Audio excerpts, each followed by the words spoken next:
Eu convido você a abrir a sua Bíblia ou acompanhar o texto que será exposto no livro da primeira carta de Paulo aos Coríntios, no capítulo 1, apenas um versículo 18, 1 Coríntios, capítulo 1, versículo 18. E eu vou pedir a você que mantenha a sua Bíblia aberta. Hoje nós queremos continuar a temática que começamos pela manhã, falar sobre a cruz de Cristo. E nessa noite eu vou falar sobre a cruz de Cristo olhando para a teologia paulina e vou usar alguns textos do apóstolo Paulo em algumas cartas. Eu queria que você me acompanhasse atentamente com a sua Bíblia aberta. E o tema dessa noite seria a loucura da cruz. 1 Coríntios capítulo 1, versículo 18, diz-nos a palavra: certamente a palavra da cruz é loucura para os que se perdem, mas para nós que somos salvos, poder de Deus. Bendito seja o Senhor. Louvado seja o Senhor pela sua palavra, porque na centralidade da tua palavra a cruz está presente. E a cruz é para nós, como diz a tua palavra, poder do Senhor. Oh Senhor, nesta noite, quando estamos aqui, Senhor, nesse santo lugar, com a tua palavra aberta ante os nossos olhos, depois de ouvirmos canções tão lindas, ó Deus, ouvirmos orações que nos elevam diante de ti, queremos ouvir-te uma vez mais. Bendito Deus, fala-nos pela tua palavra. Dá-nos, pois, ó Deus, ouvidos de eruditos atentos, coração aberto, Senhor, para agasalhar, acolher a boa semente do teu evangelho, para que vivamos as verdades da cruz de Cristo. Oramos assim em nome de Jesus. Amém. Irmãos e irmãs, vivemos numa cultura plural, convivemos com uma diversidade de ideias, de pensamentos, de filosofias tão diferentes. Convivemos com pessoas de várias culturas e línguas diferentes. Na mesma cidade se encontram os cristãos, os budistas, os muçulmanos, os ateus e tantos outros mais. Cada um traz consigo a sua verdade e o seu convencimento. E nesta pluralidade de ideias, a verdade meio que se perde, fica meio que escondida, porque nesta pluralidade tão presente na nossa cultura, cada um tem a sua verdade. E aí o que prevalece, na verdade, é o seu convencimento, aquilo que a pessoa tem de convicção. Pode ou não ser verdade, mas é uma convicção.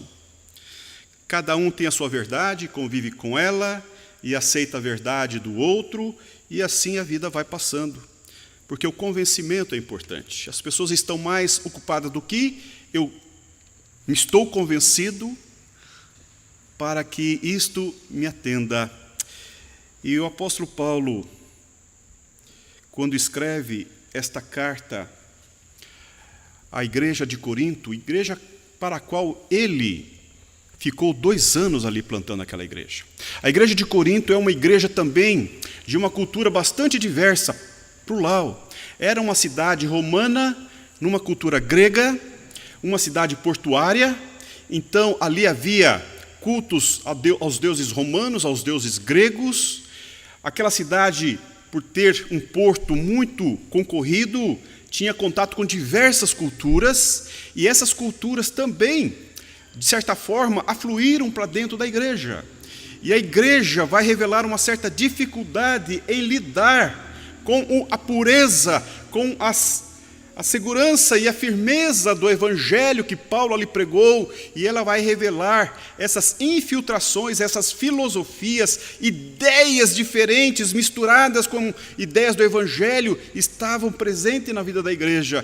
E Paulo, então, escrevendo essa carta, ele vai dizer: irmãos, quando estive entre vós, nada quis saber, a não ser pregar o Cristo e o Cristo crucificado. E ele vai dizer: eu não usei de palavras eruditas, de filosofias, mas o que eu falei é palavra de Deus, que revela o poder de Deus, o Espírito de Deus. Verdade é que, mais do que nunca, nós devemos ter muito claramente no nosso coração, sobretudo no nosso pensamento, qual é o valor da cruz de Cristo para o Evangelho. Qual é o espaço da cruz de Cristo na vida cristã? Como eu compreendo a cruz de Cristo no desenvolvimento da minha salvação? Se eu não tenho uma boa compreensão da cruz de Cristo, se eu não tenho aquilo que a Bíblia coloca como centralidade do Evangelho, como prioridade na minha vida, que isto centraliza o meu pensamento, o meu sentimento, a minha alma, eu fico comprometido na minha relação de fé, porque para o apóstolo Paulo, o morrer é Cristo e o viver é lucro. Portanto, meus irmãos, nesta noite eu gostaria de voltar a falar sobre a cruz, e nesses dias quero usar esse tempo para falar da cruz de Cristo, porque a cruz é a centralidade da pregação da igreja. A igreja não prega outra coisa senão a cruz de Cristo. A cruz é a centralidade do Evangelho de Cristo. A cruz é a centralidade da obra de Cristo. A cruz é aquele espaço, aquele lugar para onde ele sabia que deveria ir. A cruz não é um acidente na vida de Cristo. A vida não é um acaso na vida de Cristo. Pelo contrário, a cruz estava planejada antes dos tempos para que Cristo nela estivesse. Portanto, nós precisamos compreender, porque a cruz, e aqui o apóstolo Paulo fala que a cruz é loucura para os que se perdem, e a cruz é o poder de Deus para o que crê. Então, cabe-nos aqui duas perguntas, não é? Qual é a primeira pergunta? Por quê? Por que a cruz é loucura para os que se perdem? Por quê? E a segunda pergunta: por que a cruz é o poder de Deus para os salvos? Por quê? A cruz de Cristo é loucura, em primeiro lugar, porque a cruz é um instrumento de punição. A cruz era um instrumento que o Império Romano adotou para punir, para castigar desordeiros, ladrões, assassinos, pessoas que traziam prejuízos. Esse tipo de gente estava condenado a suportar a agonia da cruz. Para esse tipo de gente, a cruz estava proposta. A cruz era um instrumento de morte lenta, vagarosa, vergonhosa.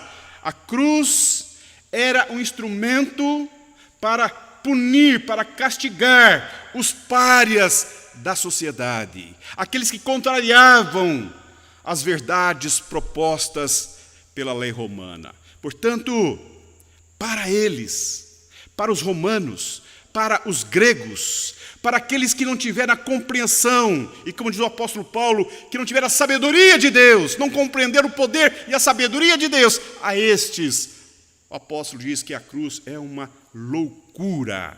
Eles não compreendem o que Deus realizou na cruz. Para eles é uma loucura. A cruz jamais, na mente dos gregos, dos romanos, dos filósofos, dos cultos, a cruz jamais poderia ser utilizada para outra finalidade, senão para matar, e isso de modo lento, vergonhoso e vagarosamente. E aí, então, por que para o cristianismo a cruz revela o poder de Deus? Se para os que não creem, para os que estão perdidos, a cruz é loucura, por que para nós que cremos é o poder de Deus?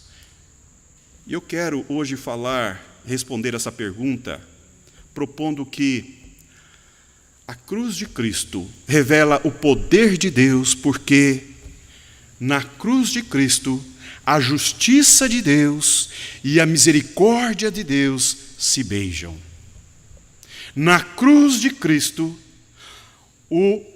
a justiça de Deus e a misericórdia de Deus se beijam, se entrelaçam, se juntam e revela a gloriosa salvação ao povo de Deus. E eu quero primeiro falar sobre a justiça de Deus, e para falar sobre a justiça de Deus, eu quero que você acompanhe-me na leitura que eu quero fazer em Efésios. Efésios capítulo 2.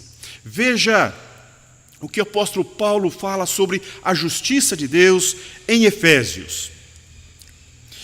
Eu quero ler primeiramente os versículos de 1 a 5. Efésios capítulo 2, os versos de 1 a 5.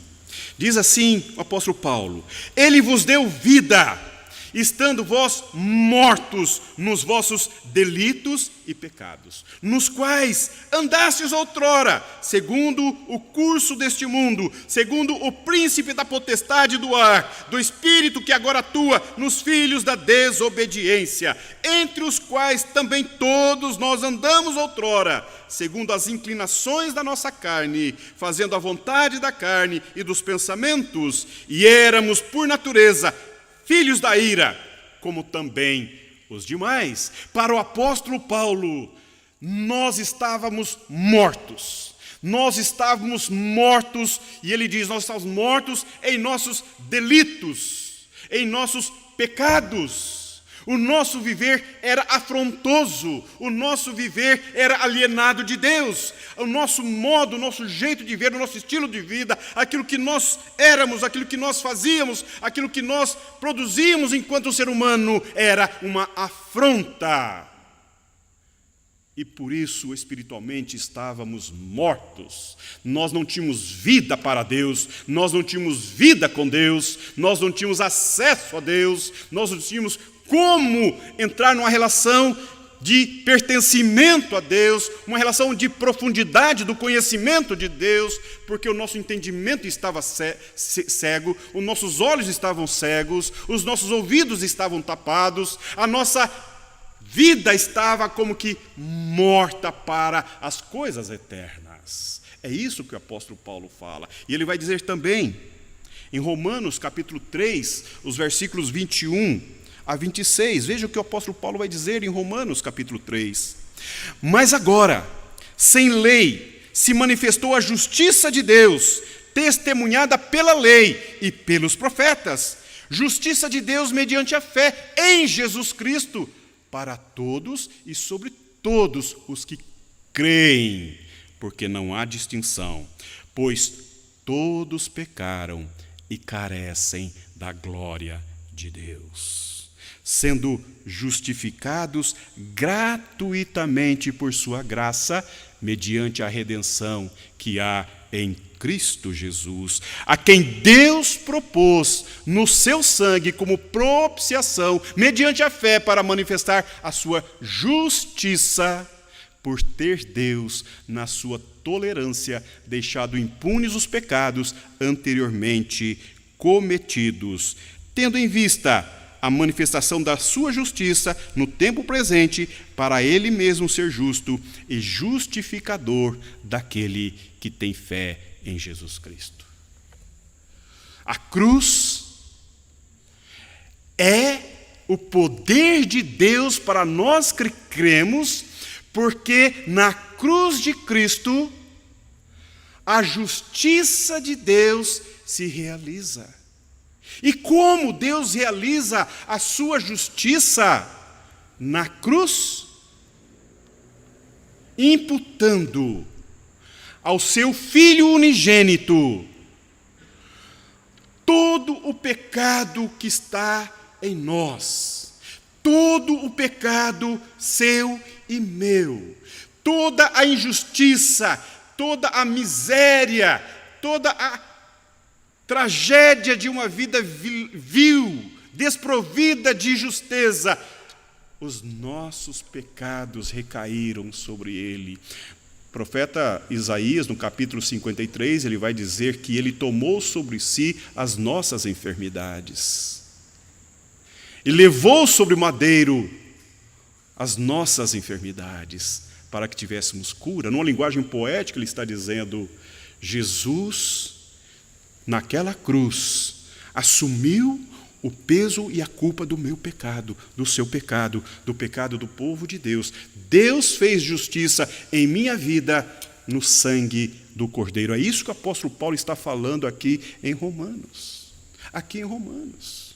É isso que o apóstolo Paulo está ensinando à igreja. É isso que nós cremos, é isso que nós pregamos, é isso que nós confiamos na palavra de Deus, porque a palavra de Deus nos diz que a cruz é a centralidade da obra de Cristo, porque na cruz de Cristo nós somos aceitos, nós somos acolhidos, nós somos amados, somos perdoados dos nossos pecados, porque Ele se fez justiça em nosso lugar.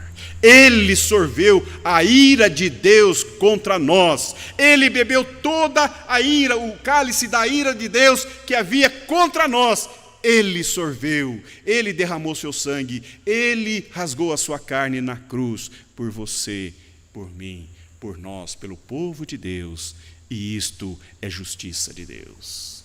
O apóstolo Paulo vai usar outra palavra para explicar melhor isso, que está no capítulo 5, os versículos de 6 a 10. Veja comigo o que ele vai dizer em Romanos, ainda no capítulo 5 agora. Porque Cristo, quando nós ainda éramos fracos, morreu a seu tempo pelos ímpios. Dificilmente alguém morreria por um justo, pois poderá ser que pelo bom alguém se anime a morrer. Mas Deus prova o seu próprio amor para conosco pelo fato de ter Cristo morrido por nós, sendo nós ainda pecadores. Meu irmão, minha irmã, deixa eu falar para você uma coisa. Isto não é uma ideia humana. Isto não é um convencimento humano. Isto é palavra de Deus. A nossa fé está fincada, a nossa fé está firmada nesta expressão bíblica que Cristo Jesus morreu quando éramos ímpios e Ele morreu pelos nossos pecados para que nós tivéssemos vida com Deus. Esta é a centralidade da fé cristã, esta é a verdade na qual está sustentada, na qual está firmada a nossa esperança, a nossa segurança, o nosso viver, porque Cristo morreu, porque Ele se fez justiça, porque Ele assumiu a nossa culpa, o peso do nosso pecado. Deus imputou a Ele, e nele Ele castigou os nossos pecados. E isto é verdade bíblica imutável, eterna, que não muda. Ô meu irmão, ô minha irmã, deixa eu falar uma coisa para você nesta noite. Nós vamos participar da mesa do Senhor. Qual a implicação, ou quais as implicações, quando nós compreendemos essa teologia bíblica que emerge da revelação bíblica, nos apontando que, para nós, a cruz de Cristo não é loucura, é poder de Deus, porque ela é justiça de Deus para conosco. Em primeiro lugar, é paz. Paz. E aí eu preciso dizer uma coisa a você, eu não compreendo porque que alguns crentes têm medo do diabo, porque algumas pessoas têm medo do inferno, porque alguns crentes estão apavorados com as manifestações demoníacas, com as demonstrações horrorosas do inferno, que conspira. Não entendo. Jesus vai dizer: temei antes aquele que tem poder para lançar no inferno aquele que não crê. Esta verdade, a cruz é para nós poder de Deus, porque ela produz paz. Paz, porque é fruto de uma reconciliação que Deus fez em Jesus Cristo para com você, para comigo, em Cristo Jesus com Ele. Deus nos reconciliou em Cristo Jesus para com Ele. Ele escreveu o nosso nome no livro da vida. A nossa vida agora está escrita na eternidade, há um livro santo na glória, há um livro eterno, que lá, neste livro de Deus, está escrito com o sangue do Cordeiro, o teu, o meu, o nosso nome, a Maria, o Sebastião, a Joana, o Joaquim, você e eu, o meu nome, que nós que fomos lavados pelo sangue do Cordeiro, temos o nosso nome escrito no livro da vida. E um dia Ele vai nos chamar: vinde bendito para a casa do meu Pai. E lá na eternidade o Cordeiro vai nos acolher de braços abertos. E nós vamos ver as marcas da cruz no seu corpo glorificado. E nós, com o corpo glorificado, vamos gozá-lo para a eternidade. Paz, profunda paz. A paz cristã, ela é ultra circunstancial. A nossa paz não depende das circunstâncias que nos cercam, que nos rodeiam. A nossa paz não depende de se estar bem ou não com as pessoas, se está bem financeiramente ou não, se está com saúde ou não. A nossa paz excede, extrapola os limites da vida, porque a nossa paz está fincada no Cristo que morreu e ressuscitou para que tenhamos vida e vida com Deus. E Jesus vai dizer: eu vos deixo a paz, a minha paz vos dou, não vou lá dou como o mundo a dá. Ô meu irmão, ô minha irmã, nessa noite eu quero convidar você a considerar e a repousar o seu coração intranquilo, desconfiado, que talvez está cheio de perguntas, cheio de dúvidas, a mergulhar na revelação bíblica, a entrar na revelação bíblica, a olhar as cartas de Paulo, Romanos, esse texto que lemos na liturgia, Colossenses, Filipenses, Efésios, e você vai descobrir uma preciosidade que Deus realizou na cruz por você. Ele praticou a justiça sobre a tua vida para que você tenha paz com Deus, paz com Deus.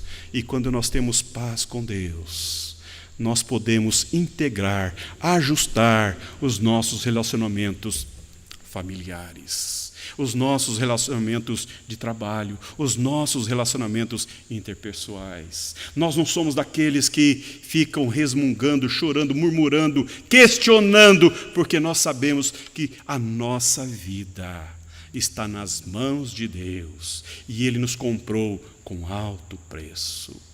A paz de Cristo seja o centro, diz Paulo, do nosso coração. Que a paz de Cristo habite ricamente em nossos corações. Portanto, o poder de Deus se manifesta na justiça de Deus em Cristo Jesus, reconciliando-nos com Deus.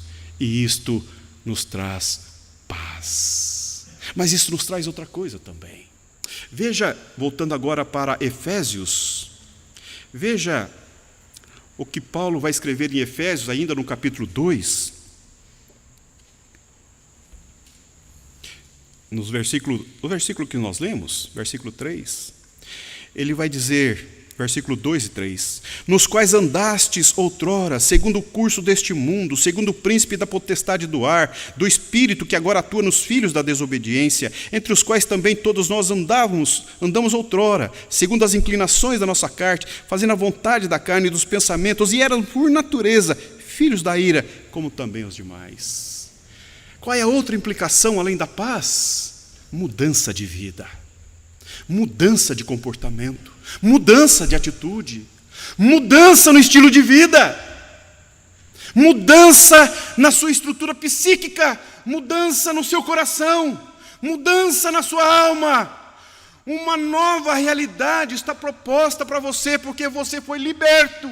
Você foi liberto de si próprio, você foi liberto do inimigo da sua alma, você foi liberto das estruturas pecaminosas, você foi liberta do pecado, do diabo, do mundo, você foi liberto, você foi liberta. Agora, não mais deve nada ao seu pecado, não mais deve nenhum compromisso com os seus instintos humanos, com a sua natureza decaída, com o seu desejo comprometido de mal, com a sua vileza no pensamento. Agora você mudou de vida. E esta é uma implicação daqueles que receberam a justiça de Deus em Cristo Jesus. Novidade de vida, vida nova, vida renovada, vida abençoada, vida pacificada, vida tratada.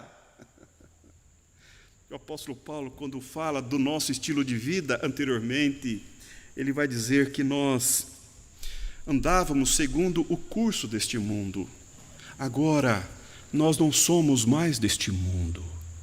O nosso nome, a nossa vida é para a mansão celestial. Agora nós somos peregrinos, nós somos forasteiros. Agora nós temos um novo propósito de vida, um novo estilo de vida, um novo jeito de ver a vida, uma nova condição de viver. Nós agora não vivemos para nós e não vivemos para o mundo. Nós vivemos para Deus, para a glória de Deus. E essa vida que vivemos, como diz Paulo, vivemos em Cristo Jesus. Oh, meu irmão, há uma tarefa pessoal que precisa ser empreendida, assumida, construída, que é impingir, construir novos relacionamentos, nova cultura pessoal, novo jeito de tratar a mulher, novo jeito de tratar o esposo, novo jeito de tratar o pai, a mãe, o filho, o neto, novo jeito, porque agora Deus nos reconciliou com Ele, Deus pacificou a nossa vida,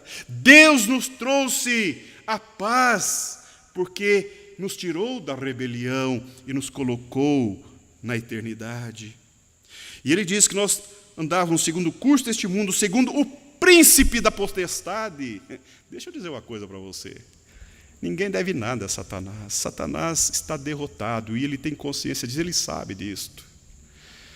Eu fico pensando nessa cultura, quantas pessoas com as quais você convive, no seu ambiente de trabalho, na sua vizinhança, talvez vizinhos de apartamento, estão com a vida totalmente enrolada, totalmente confusa, desorientados, desnorteados, pessoas que não têm a menor noção do que é o Evangelho, pessoas que convivem com você, que estão marchando a galope para o inferno. Ô, meu irmão, nós precisamos revelar a essas pessoas que há um jeito novo de viver, há um modo novo de viver, há um jeito diferente de viver, e essa vida é longe das estruturas do diabo.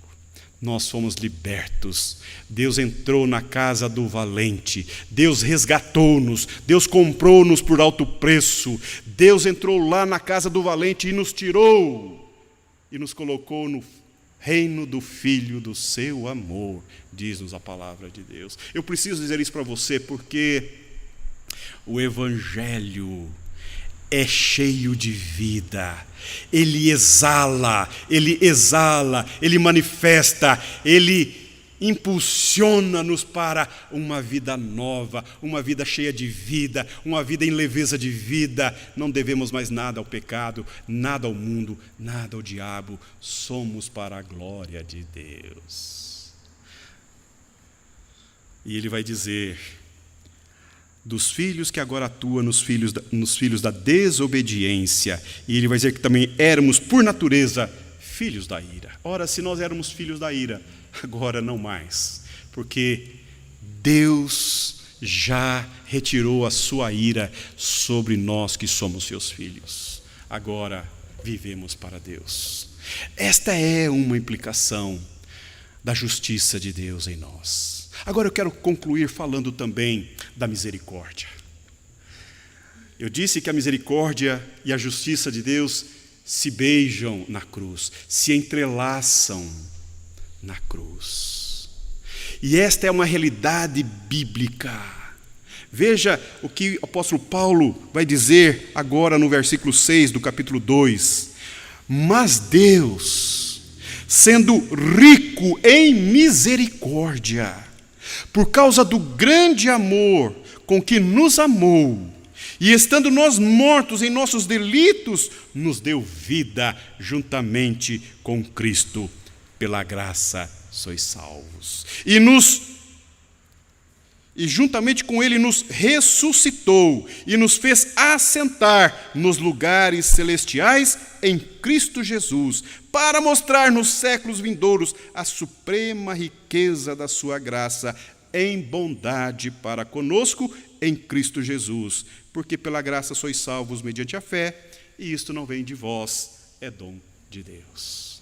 A misericórdia de Deus está entrelaçada com a sua justiça, porque o ato da justiça de Deus em Cristo Jesus revela, consequentemente, a misericórdia graciosa de Deus para conosco, para com você, para comigo. Se Deus estava cheio de ira, e Ele derramou a sua ira, a ira de Deus que era contra nós, Ele derramou no seu Filho unigênito, agora a justiça é atendida, Ele cumpre a sua misericórdia para conosco. Graça pura, graça misericordiosa. Muitas pessoas, quando falam da cruz, falam do amor de Deus. Mas nós só podemos compreender o amor de Deus quando nós compreendemos, de fato e em verdade, a ira de Deus, a santidade de Deus, o caráter de Deus. E isto eu falei pela manhã. Você pode acessar o nosso sermão da manhã e você vai ver o que eu falei pela manhã sobre a ira de Deus e sobre o caráter de Deus, para que você possa compreender a misericórdia graciosa que Deus realizou na cruz de Cristo por você. Ô meu irmão, ô minha irmã, se hoje a mesa de Cristo está proposta a você e a mim, é por pura graça, é por pura misericórdia, não há merecimento.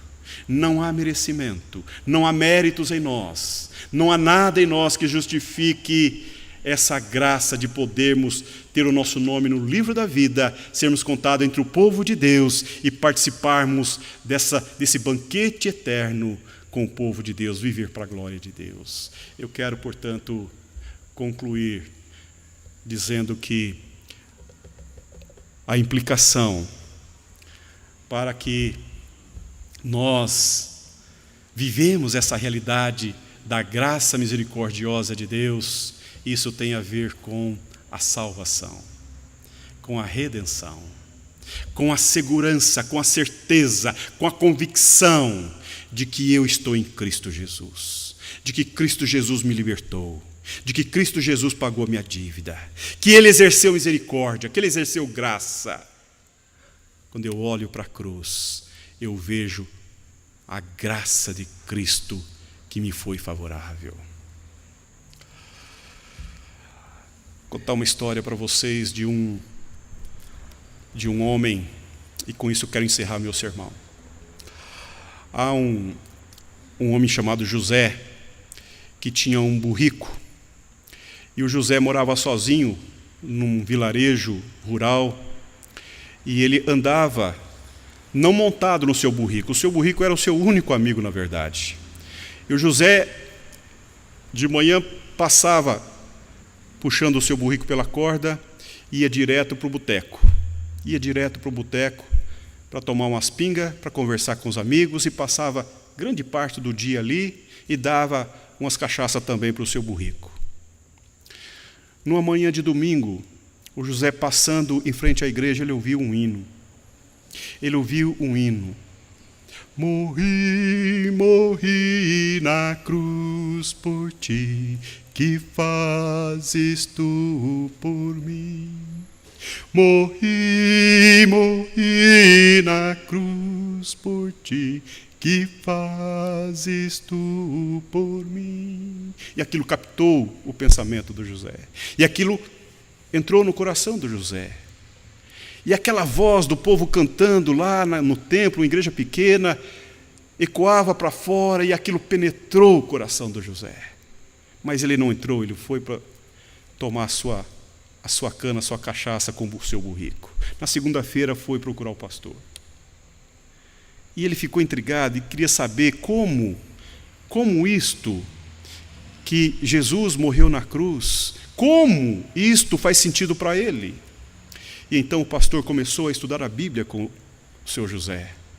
E o José ficava cada vez mais animado pelas explicações do pastor. E o pastor começou a explicar para ele da vida que ele estava vivendo, do jeito que ele estava conduzindo a vida. E o pastor estava explicando para ele sobre a natureza do pecado, sobre a ira de Deus sobre o pecado. E o pastor estava dizendo para ele que Deus tinha um novo jeito para ele viver, um novo estilo de vida para ele. E ele começou a entender essas palavras, e o pastor explicando uma linguagem do seu José. E ele levava o burrico e deixava o burrico no quintal da igreja e ele entrava lá. De vez em quando o burrico dava uns esperneios lá, e chamando ele para ir para o boteco. Aí, de vez em quando, a conversa era interrompida, o José pegava o burrico e ia tomar sua cachaça. Um dia ele falou, não, eu não preciso da cachaça. E ele foi para a igreja. E o burrico ficou solto lá no pátio da igreja. E o pessoal cantando aquela canção novamente.